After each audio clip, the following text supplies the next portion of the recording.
नमस्कार विद्यार्थी मंडळी, ह्या व्हिडिओमध्ये आपण पोलीस भरती 2025साठी काय महत्त्वाचे प्रश्न कव्हर करणार आहोत. व्हिडिओ शेवटपर्यंत पाहायचा आहे. सर्व प्रश्न मोस्ट IMP असणार आहेत. जमेल तेवढं स्पष्टीकरण आपण या व्हिडिओमध्ये प्रश्नांचं केलेलं आहे. चला तर प्रश्नांना सुरुवात करूया. या ठिकाणी प्रश्न पहिला आपण घेतलेला आहे बघा. इंग्लंडच्या संसदेचे पहिले भारतीय सदस्य कोण होते? इंग्लंडच्या संसदेचे पहिले भारतीय सदस्य कोण होते? या प्रश्नाचं योग्य उत्तर असणार आहे पर्याय क्रमांक बी, दादाभाई नौरोजी हे इंग्लंडच्या संसदेचे पहिले भारतीय सदस्य होते. ठीक आहे, दादाभाई नौरोजी. दादाभाई नौरोजी यांच्यावर बऱ्याच वेळेला बरेच प्रश्न रिपीट झालेले आहेत पोलीस भरतीमध्ये. ठीक आहे, दादाभाई नौरोजी यांचा जन्म लक्षात ठेवायचा आपल्याला 1825मध्ये मुंबई या ठिकाणी झालेला आहे. ठीक आहे, आणि मृत्यू झालेला 1917मध्ये मुंबईमध्ये. ठीक आहे, जन्म 1825 मुंबई, मृत्यू 1917 मुंबई. प्रश्न विचारला जातो, भारताचे पितामह असे कोणास म्हटले जाते? तर दादाभाई नौरोजी यांना भारताचे पितामह असे देखील म्हटले जाते. तसेच जर विचारलं भारतीय अर्थशास्त्राचे जनक असे कोणास म्हटले जाते? तर दादाभाई नौरोजी यांनाच भारतीय अर्थशास्त्राचे जनक असे देखील म्हटले जाते. एक प्रश्न विचारलेला आहे बऱ्याच वेळेला पोलीस भरतीत, 1851मध्ये रास्तगोपतार किंवा खरी बातमी हे साप्ताहिक कोणी सुरू केले? रास्तगोपतार हे जे साप्ताहिक आहे ते दादाभाई नौरोजी यांनीच सुरू केलेले आहे. रास्तगोपतार म्हणजेच खरी बातमी 1851मध्ये हे साप्ताहिक दादाभाई नौरोजी यांनी सुरू केले होते. त्यानंतर 1873 साली poverty and un-British rule in India या आपल्या ग्रंथात लुटीचा सिद्धांत मांडला. सेपरेट प्रश्न विचारला, poverty and un-British rule in India हे पुस्तक कोणाचे आहे? तर दादाभाई नौरोजी यांचे आहे. आणि याच पुस्तकात त्यांनी लुटीचा सिद्धांत किंवा ड्रेन थिअरी मांडलेली आहे. जर सेपरेट प्रश्न विचारला लुटीचा सिद्धांत कोणी मांडला आहे? तर दादाभाई नौरोजी हेच उत्तर द्यायचं आहे, ज्याला इंग्लिशमध्ये ड्रेन थिअरी असे म्हटले जाते. ठीक आहे, एवढे प्रश्न महत्त्वाचे आहेत जे पोलीस भरतीच्या दृष्टिकोनातून महत्त्वाचे आणि मोस्ट रिपीटेड आहेत. ठीक आहे, आता या ठिकाणी ऑप्शनमध्ये फिरोजशाह मेहता आहे बघा. आपण मागील व्हिडिओमध्ये फिरोजशाह मेहता यांच्याबद्दल माहिती घेतलेली होती. तरी पण बघा मित्रांनो, मेन प्रश्न कोणते विचारले जातात? तर मुंबईचा सिंह असे कोणास म्हटले जाते? तर फिरोजशाह मेहता यांना मुंबईचा सिंह तसेच मुंबईचा अनभिषिक्त राजा असे म्हटले जाते. हे दोन्ही प्रश्न अतिशय महत्त्वाचे आहेत आणि परीक्षेत विचारलेले आहेत. ठीक आहे, मुंबईचा सिंह तसेच मुंबईचा अनभिषिक्त राजा म्हणजेच कोण? तर फिरोजशाह मेहता. त्यानंतर पुढील प्रश्न आहे बघा, कोणत्या संतांची पदे शिखांच्या गुरु ग्रंथसाहेब या ग्रंथात आहेत? मोस्ट रिपीटेड प्रश्न आहे. बऱ्याच वेळेला हा प्रश्न रिपीट झालेला आहे पोलीस भरतीमध्ये. ठीक आहे, या प्रश्नाचं उत्तर आहे बघा पर्याय क्रमांक डी, संत नामदेव या संतांची पदे शिखांच्या गुरु ग्रंथसाहेब या ग्रंथामध्ये आहेत, समाविष्ट आहेत. मित्रांनो, गुरु ग्रंथसाहेब हा शीख धर्माचा पवित्र ग्रंथ किंवा धर्मग्रंथ आहे गुरु ग्रंथसाहेब. ठीक आहे, आणि या ग्रंथामध्ये आपल्या महाराष्ट्रीयन संत नामदेवाची काही पदे आढळून येतात. ठीक आहे, संत नामदेवाची समाधी जर विचारली तर पंढरपूर उत्तर द्यायचं आहे. पंढरपूरमध्ये संत नामदेवांची समाधी आहे. या ठिकाणी संत ज्ञानेश्वर आहेत, यांच्यावरही देखील प्रश्न विचारण्यात आलेले आहेत पोलीस भरतीमध्ये. महाराष्ट्रातील पहिले वारकरी संत कोण? संत ज्ञानेश्वर हे महाराष्ट्रातील पहिले वारकरी संत आहेत. ठीक आहे, वडिलांचं नाव विठ्ठलपंत कुलकर्णी. कुलकर्णी या घराण्यामध्ये संत ज्ञानेश्वरांचा जन्म झाला होता. ठीक आहे, आईचं नाव होतं रुक्मिणी. ठीक आहे, ज्ञानेश्वरी तिलाच भावार्थ दीपिका असं देखील म्हटलं जातं. या ग्रंथाचे लेखन संत ज्ञानेश्वर यांनी केलेले आहे. तसेच हरिपाठ हा देखील संत ज्ञानेश्वरांनी लिहिलेला आहे. संत ज्ञानेश्वरांची समाधी जर विचारली तर आळंदी हे उत्तर द्यायचं आहे. त्यानंतर इथे बघा, संत एकनाथ यांची समाधी विचारली तर पैठणमध्ये आहे, उत्तर पैठण द्यायचं आहे. तसेच भारुडे हा जो काव्य प्रकार आहे तो कोणामुळे सुरू झालेला आहे किंवा कोणी सुरू केलेला आहे? तर संत एकनाथांनी भारुडे हा काव्य प्रकार सुरू केलेला आहे. हा प्रश्न त्यांच्यावर विचारण्यात आलेला आहे पोलीस भरतीमध्ये. संत रामदास किंवा समर्थ रामदास यांच्यावर देखील प्रश्न विचारण्यात येतात. समर्थ रामदास यांनी मनाचे श्लोक श्रीमद दासबोध हे पुस्तक लिहिलेले आहेत किंवा ग्रंथ लिहिलेले आहेत. मनाचे श्लोक आणि श्रीमद दासबोध यांची समाधी विचारली तर सज्जनगडमध्ये यांची समाधी आहे. ठीक आहे. आपलं मूळ उत्तर काय आहे?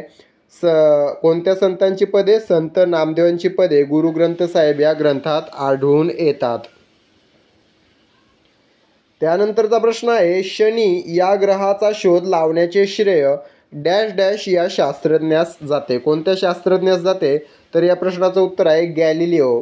गॅलिलिओ या शास्त्रज्ञास श्रेय जाते शनी ग्रहाचा शोध सर्वप्रथम लावण्याचं. ठीक आहे, गॅलिलिओ. या ठिकाणी पर्याय बी आहे बघा, आर्यभट्ट. जर विचारलं शून्याचा शोध कोणी लावला तर आर्यभट्ट यांनी शून्याचा शोध लावलेला आहे. त्यानंतर जर विचारलं रेडिओचा शोध कोणी लावला तर मार्कोनी, जी मार्कोनी याने रेडिओचा शोध लावलेला आहे. या ठिकाणी गागाभट्ट आहे ऑप्शनला. गागाभट्ट हे बघा शिवाजी महाराजांचा जो काही राज्याभिषेक झाला होता रायगडावर, तारीख मला कमेंट करून सांगायची आहे कधी झालेला आहे राज्याभिषेक. तर त्या राज्याभिषेकासाठी काशीवरून जे पंडित बोलवण्यात आले होते ते गागाभट्ट होते. ठीक आहे, गागाभट्ट यांनी शिवाजी महाराजांचा राज्याभिषेक घडवून आणला होता. ठीक आहे. त्यानंतरचा प्रश्न आहे, चंद्र दररोज आदल्या दिवसापेक्षा किती मिनिटे उशिरा उगवतो? हा पण मोस्ट IMP आणि मोस्ट रिपीटेड प्रश्न आहे.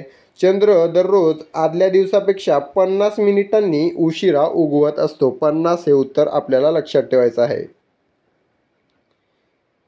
त्यानंतर प्रश्न आहे, भारतीय दंडसंहिता, फौजदारी प्रक्रिया संहिता, भारतीय पुरावा कायदा ऐवजी करण्यात आलेले नवीन कायदे कधी लागू करण्यात आले? भारतामध्ये कधी लागू करण्यात आले? तर 1 जुलै 2024. पर्याय क्रमांक बी 1 जुलै 2024 हे आपलं योग्य उत्तर असणार आहे.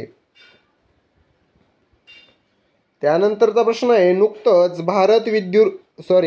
नुकतंच भारत विरुद्ध न्यूझीलंड चॅम्पियन्स ट्रॉफीचा अंतिम सामना डॅश डॅश या ठिकाणी पार पडला. कुठे पार पडलेला आहे? या प्रश्नाचं योग्य उत्तर असणार आहे पर्याय क्रमांक B Dubai international cricket stadium. UAE या देशामध्ये दुबई या ठिकाणी फायनल झालेली आहे चॅम्पियन्स ट्रॉफी 2025 जी भारताने न्यूझीलंडला हरवून जिंकलेली आहे. ठीक आहे. भारताने कोणाच्या नेतृत्वात जिंकली विचारलं तर रोहित शर्माच्या नेतृत्वात जिंकली. मुख्य प्रशिक्षक कोण होते विचारलं तर गौतम गंभीर हे मुख्य प्रशिक्षक होते. ठीक आहे. भारताला किती रुपये बक्षीस भेटलेलं आहे? तर सुमारे 20 कोटी एवढं बक्षीस भारताला मिळालेलं आहे. त्यानंतर बघा ही जी फायनल आहे ती लाहोरला नियोजित होती. जर भारत फायनलला पोचला नसता तर. ठीक आहे. भारत फायनलला पोचला म्हणून फायनल ही दुबईला खेळवण्यात आली सुरक्षेच्या दृष्टिकोनातून. मित्रांनो 2025च्या चॅम्पियन्स ट्रॉफीचे यजमानपद कोणाकडे होते? तर पाकिस्तानकडे. आणि 2029च्या चॅम्पियन्स ट्रॉफीचे यजमानपद कोणाकडे आहे? तर आपल्या भारताकडे आहे. ठीक आहे. त्यानंतरचा प्रश्न आहे, खालीलपैकी सर्वात लहान खंड कोणता आहे? सर्वात लहान खंड कोणता मित्रांनो? तर ऑस्ट्रेलिया हा जगातील सर्वात लहान खंड आहे. सर्वात मोठा विचारला तर आपला आशिया खंड हा जगातील सर्वात मोठा खंड आहे. एकूण किती खंड आहेत? तर 7. त्यामध्ये सर्वात मोठा आशिया आणि सर्वात लहान ऑस्ट्रेलिया. अमेरिका खंडाचे 2 प्रकार पडतात, उत्तर अमेरिका आणि दक्षिण अमेरिका. ठीक आहे. त्यानंतर पुढील प्रश्न आहे, 1 मिलियन म्हणजे किती? या ठिकाणी कोटी हा शब्द नाही आहे. तर बघा 1 मिलियन म्हणजे किती? तर बघा 1 मिलियन म्हणजेच 10 लाख. ठीक आहे. 10 लाखाचं मिळून 1 मिलियन होते. 1 मिलियनमध्ये 10 लाख असतात. त्यानंतर जर विचारलं 1 बिलियन म्हणजे किती? 1 बिलियन तर मित्रांनो 100 कोटी म्हणजे 1 बिलियन. ठीक आहे. 100 कोटी म्हणजे 1 बिलियन होय. 1 बिलियन म्हणजे 1 अब्ज. 100 कोटी मिळून 1 बिलियन तयार होतात. ठीक आहे. त्यानंतर 1 कोटी म्हणजे किती? तर 100 लाख म्हणजे 1 कोटी म्हणजेच 10 मिलियन. ठीक आहे. 10 मिलियन मिळून 1 कोटी होते. त्यानंतरचा प्रश्न आहे बघा,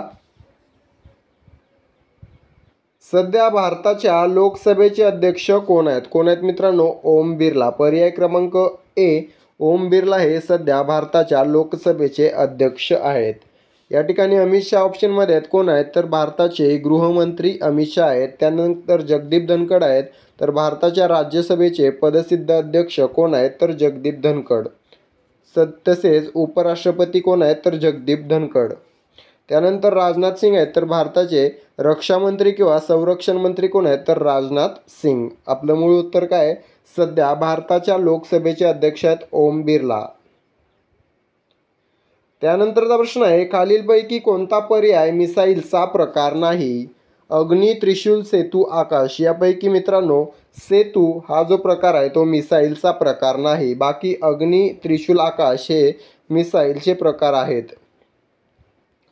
त्यानंतरचा प्रश्न आहे, खालीलपैकी कोणत्या शहरास इंद्रनगरी म्हणून ओळखले जाते?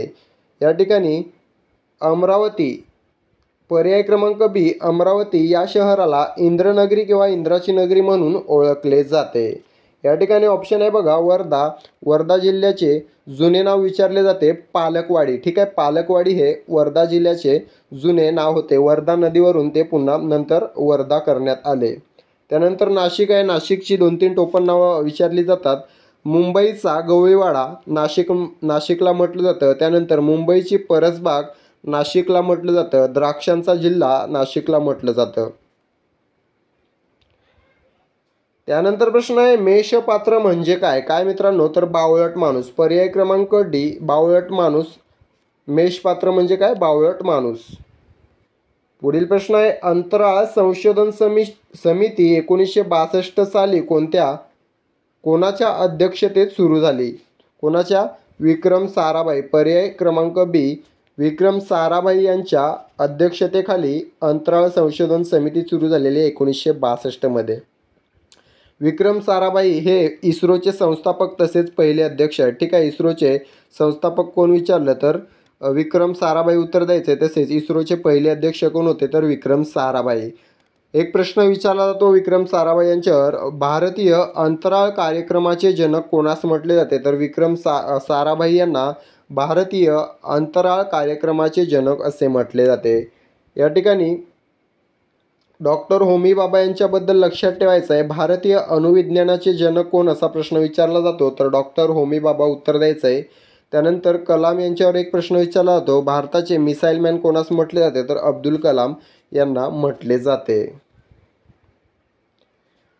त्यानंतरचा प्रश्न आहे, वर्ल्ड ॲथलेटिक चॅम्पियनशिपमध्ये सुवर्णपदक जिंकणारा पहिला भारतीय खेळाडू कोण होता?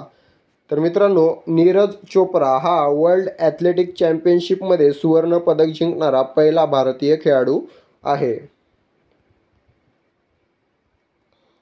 त्यानंतर प्रश्न आहे, खालीलपैकी कोणी भारताचे पंतप्रधान पद भूषविलेले नाही?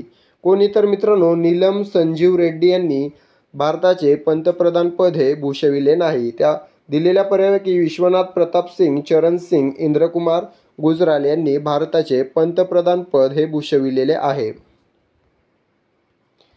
त्यानंतर प्रश्न आहे, माजलगाव हे मातीचे धरण कोणत्या नदीवर कोणत्या जिल्ह्यात स्थित आहे? तर मित्रांनो माजलगाव हे मातीचे धरण सिंदपना नदीवर बीड जिल्ह्यामध्ये आहे. पर्याय क्रमांक ए हे आपलं योग्य उत्तर असणार आहे. तर मित्रांनो अशा प्रकारे आपण 16 प्रश्नांमध्ये जवळपास 40 ते 50 प्रश्न तुमचे कव्हर करून घेतलेले आहेत.